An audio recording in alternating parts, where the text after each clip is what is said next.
हम्म।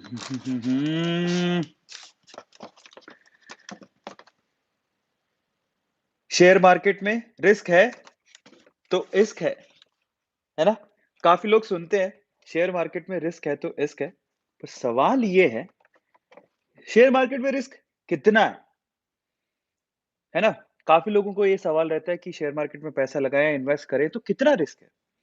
देखिए, मेरे ख्याल से ना कितना रिस्क है वो तो बाद की बात है। सबसे पहले रिस्क है क्या? उसके बारे में जानना बहुत ज़्यादा ज़रूरी है। क्योंकि आधे से ज़्यादा लोगों को तो यही नहीं पता होता कि शेयर मार्केट में रिस्क है क्या? तो अगर आपको ये पता लग जाए कि से शेयर मार्केट में रिस्क एक्चुअली किस बात का है, क्या है? तो शायद आप लोगों को इतना लॉस ना हो, ठीक है? आप अपने लॉस को बचा सकते हो। शेयर मार्केट से पैसा भी कमा सकते हो। It's not about reducing the loss only. आप वहाँ से अच्छा पैसा कमा भी सकते हो, है ना? और सबसे इंटरेस्टिंग बात ये थी कि हम हमेशा इन्वेस्टमेंट के ऊपर क्योंकि हमारा ओवरऑल ए टू मोटिवेशन का मोटो क्या है? उसका मोटो ये है कि आपको फिज़िकली, मेंटली और इकोनॉमिकली, मॉनेटरी टर्म से आपको स्ट्रेंथन किया जाए। आप ज़्यादा से ज़्यादा लाइफ में पैसा कमा सको। और वो सारे के सारे जो चीज़ें हैं, हम आपको देना चाहते हैं। हम आपको मोटिवेशन देते हैं, ठीक है? हम आपको फैक्ट बताते हैं, जिससे आपका दिमाग तेज़ होता है।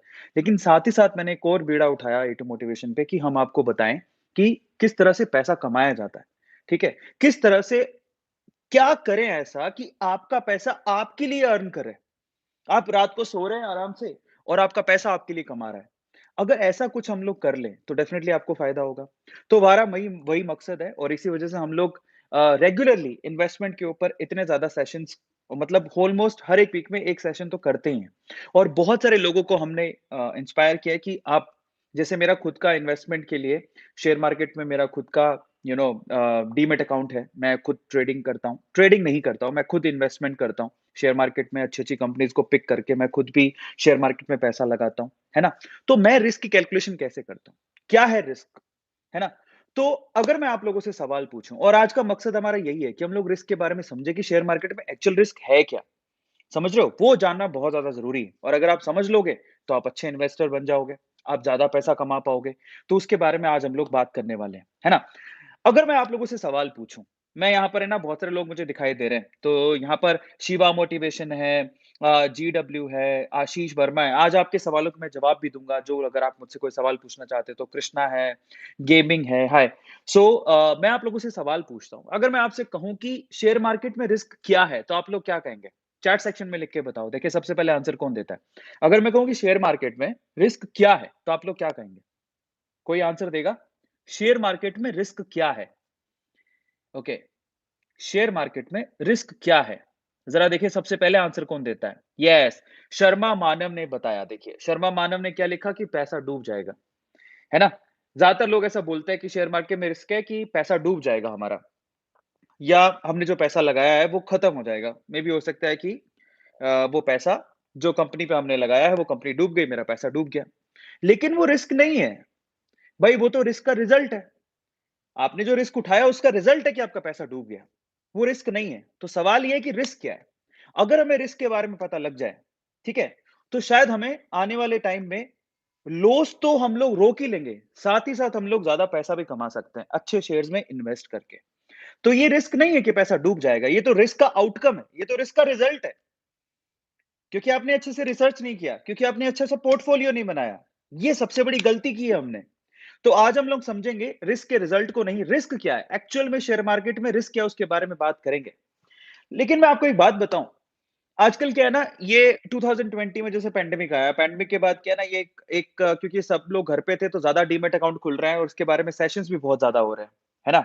सो इसके बारे में सेशंस भी बहुत ज़्यादा हो रहे हैं और इसके बारे में ना बहुत सारे लोगों को मैंने देखा कि वो वीडियोज़ बनाते हैं, शेयर मार्केट के ऊपर वीडियोज़ बनाते हैं और सबसे ज़्यादा वीडियोज़ किस पे मिलता है? Multibagger. इस पे पैसा लगाओगे तो रातों-रात करोड़पति बन जाओगे और मल्टी बैगर में ऐसी कंपनीज़ का नाम बताते हैं, जो कि आपने बहुत बार सुनी नहीं होती। उसको मल्टी बैगर बताकर वो खुद शायद खरीद रहे होते हैं कि नहीं खरीद रहे होते हैं, इसको पता नहीं है। लेकिन आप खरीद लेते हैं और आपका पैसा डूब जाता है। समझ रहे हो? और क्या बोलते हैं? रिस्क है तो इश्क है। इस चक्कर में ऐसी-ऐसी कंपनियाँ जो पेनी स्टॉक्स हैं उसको खरीद के मल्टी बैगर बता के आप खरीद लेते हो और बाद में आप जब वो कंपनी डूबने लगती है, उसका शेयर नीचे आने लगता है, आपको लॉस होने लगता है तो आप घबरा जाते हो और फाइनली आप मार्केट से बाहर हो जाते हो। बहुत सारे लोगों के साथ ऐसा होता है। बहुत सारे ऐसे लोग हैं जो कि इसी तरह से मल्टी बैगर के चक्कर में अपना पैसा गँवा देते हैं और ये बात सच है, सबको पता है इस बात का। और अगर आप सर्च करोगे ना शेयर मार्केट के ऊपर मल्टी बैगर स्टॉक्स, तो आपको खूब बथेरे मिल जाएँगे वीडियोज़, जो मल्टी बैगर के नाम पे आपको ऐसे-ऐसे स्टॉक्स बताते हैं जिसमें आपका पैसा कभी-कभार डूब जाता है। तो आपको मल्टी बैगर के चक्करों में नहीं पड़ना, स्पेशली पेनी स्टॉक्स के चक्करों में नहीं पड़ना। आप ऐसा मत सोचो कि बहुत ज़्यादा रिस्क उठाएँगे तभी आप बहुत ज़्यादा पैसा कमा सकते हो। ले देखिए देखिए आपका मकसद क्या है? आप शेयर मार्केट में पैसा क्यों लगा रहे हो? ज़रा ध्यान से समझना। वो समझने की ज़रूरत है, फिर उसके बाद मैं बताऊँगा कि रिस्क क्या है, ठीक है? तो सबसे पहले आप क्यों पैसा लगा रहे हो? क्योंकि आपके पास कुछ एक ऐसा पैसा है, थोड़ा बहुत पैसा है और आप चाहते तो उस पैसे को कहाँ रख सकते थे? एफडी में रख देते। लेकिन उसमें रिटर्न नहीं मिलता है। उससे ज़्यादा तो इन्फ्लेशन बढ़ रहा है, महँगाई बढ़ रही है, तो उसका कोई रिटर्न नहीं है। 3 से 4% का आजकल तो एफडी का इंटरेस्ट हो गया, क्या फ़ायदा उसका? आप चाहते हो थोड़े ज़्यादा रिटर्न, थोड़े ज़्यादा में ज़्यादा की लालच मत कर लेना। मतलब आप चाहते हो जो एफडी से रिटर्न मिल रहा है, उससे तो कम से कम ज़्यादा मिल जाए, ठीक है? या तो आप एफडी, आरडी में डालते हो, नहीं तो म्यूचुअल फंड में डालते हो। आप शेयर मार्केट में क्यों आते हो? चलो हमें 10 से 15% रिटर्न भी अगर मिल जाता है ना, तो हमारा काफ़ी अच्छा मुनाफ़ा हो जाता है। लेकिन कई लोग है ना बहुत ज़्यादा प्रॉफ़िट के चक्कर में ऐसे शेयर्स में इन्वेस्ट कर देते हैं और बाद में रोते हैं। तो हमें ना इतना रिस्क नहीं उठाना है। समझ में आ रहा है? तो आज मैं बात करूँगा कि एक्चुअल में शेयर मार्केट में रिस्क है क्या? उसके बारे में मैं आपको डिटेल में बताऊँगा बट आपके दिमाग में ये निकाल दूँ कि शेयर मार्केट में रिस्क ये नहीं है कि आप पैसा गँवा दोगे। ये तो उसका आउटकम है। रिस्क क्या है उसके बारे में बात करेंगे। ठीक है? और अगर आपको रिस्क पता लग जाए तो आप उसको कंट्रोल कर पाओगे। और अगर कंट्रोल कर पाओगे तो डेफिनिटली आप लॉस तो रोक ही लोगे, अपना प्रॉफ़िट और कर लोगे। ठीक है? तो चलो फटाफट से शुरू करते हैं आज के सेशन को। लेकिन उससे पहले शेयर मार्केट के बारे में इतनी बात होती है, तो सबसे इंपॉर्टेंट है रिस्क का पता लग जाएगा तो आप पैसा कमा पाओगे। पर सवाल ये है कि आप रिस्क का पता लग जाए और पैसा कमा पाओगे उसके लिए सबसे इंपॉर्टेंट चीज़ क्या है कि आपका खुद का डीमैट अकाउंट होना चाहिए। और मेरा सवाल ये है कि कितने लोगों ने डीमैट अकाउंट खुलवाया है? अभी तक बड़े अफ़सोस की बात है कि इंडिया में 138 करोड़ की जनसँख्या है, 4 या 5 करोड़ डीमैट अकाउंट खुले हैं जो कि बहुत दुःख की बात है।